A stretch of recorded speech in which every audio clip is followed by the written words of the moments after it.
Большие города, а особенно такой огромный мегаполис, как Москва, весь закатан в асфальт. И, естественно, воды на асфальте, особенно в засушливое время, когда мало их дождей, не найдешь.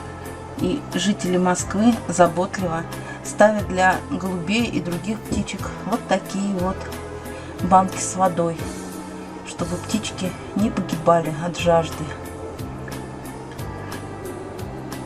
Трогательная забота о пернатых. Я, честно говоря, раньше такого не наблюдала. То ли милосердие сейчас больше стало в людях.